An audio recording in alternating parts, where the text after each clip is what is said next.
Here's a quick companion video for another video I'm going to do, where I do a short response to this. There's a new longevity drug for dogs that they're trying to like push out into the drug market for dogs. Well, did you guys know that dogs already are heavily prescribed Prozac under the other names called like Fluoxetine or something like that? So I was looking up all of this information about Prozac for dogs. Um, it's made to help dogs with aggression and anxiety, basically make them all calm and stuff. But guess what some of the side effects are of giving dogs Prozac? Aggression, panting, nervousness, hyper alertness to sounds. So you can give your dog Prozac trying to chill it out to go to the vet or whatever for whatever reason, and guess what? Some of the side effects are aggression. So it's like there's a chance your dog could be worse. So now we're going to develop a new drug to make dogs live longer. But what do you think the side effects of that drug is going to be? Do you think it's going to be all, kitty cats and puppies and all perfect? No, it's not. And so it's ridiculous that we're going to start putting more drugs into dogs, making people more dependent on pharmaceutical companies, making them spend more money on their dogs. Well, I was told that dogs are like the ultimate cure for anxiety and PTSD and all this stuff. We got to give all these dogs out to veterans because they have PTSD, etc., so on and so forth. But yet they're heavily dependent on using Prozac. It makes no sense.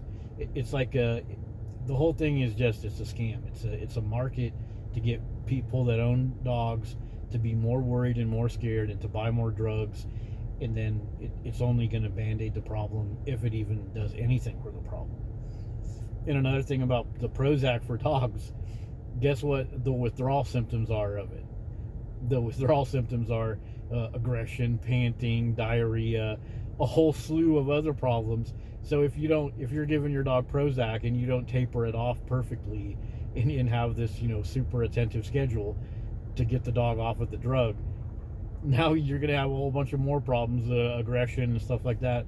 And who knows, people might take their dog off of Prozac and then the dog gets aggressive because they took it off too fast. So then they give the dog more Prozac, just setting themselves up for failure later on. The idea of giving dogs Prozac is because you're going to do a heavy training program and you need that to help you get kickstarted, because you're going to train the aggression and the nervousness and the pissing on the carpet. You're going to train that out of them, so you need help with Prozac.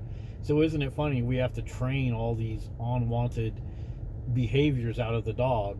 We have to train the unwanted behaviors out of the dog, and we need drugs to do it. And the drugs have side effects of more unwanted behaviors. And when the dog goes off the drug, now it's going to have more unwanted behaviors. It's just sucking away the soul of our life. It's like, take your dog for a freaking 10-mile run, and he's going to pass out for the rest of the day. That's the type of behavior we should be encouraging, not drugging him up and training the dog out of him.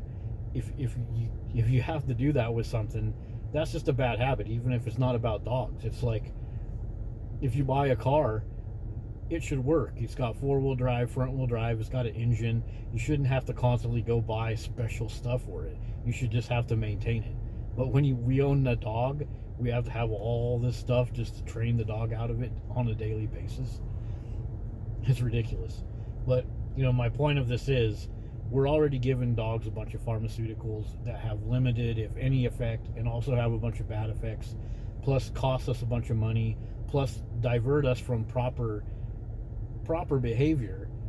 And so that's ridiculous. And so why are we developing a new drug? Well, the answer is because it's going to make dog owners more dependent on more drugs, and it's just going to make them whatever. They're just dependent on pharmaceutical companies to keep their dog from doing things that they don't want the dog to do.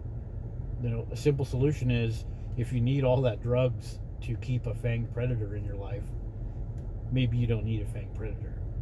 I know most of the dog culture people are going to hear that and be like, oh, you're a dog hater. No, I'm just like, I'm practical. You look back in like the 20s, 40s, and 50s and look at like a movie or a news reporter out in the street somewhere. There's not dogs everywhere. You don't see a big roided up dude with 2 bully dogs pulling him down the street.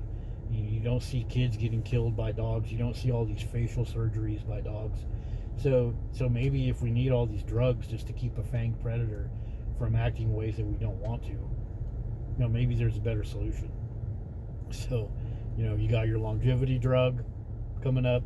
We already use Prozac and a bunch of other drugs too. Prozac is just the example I use for this video. But what's the purpose of all this?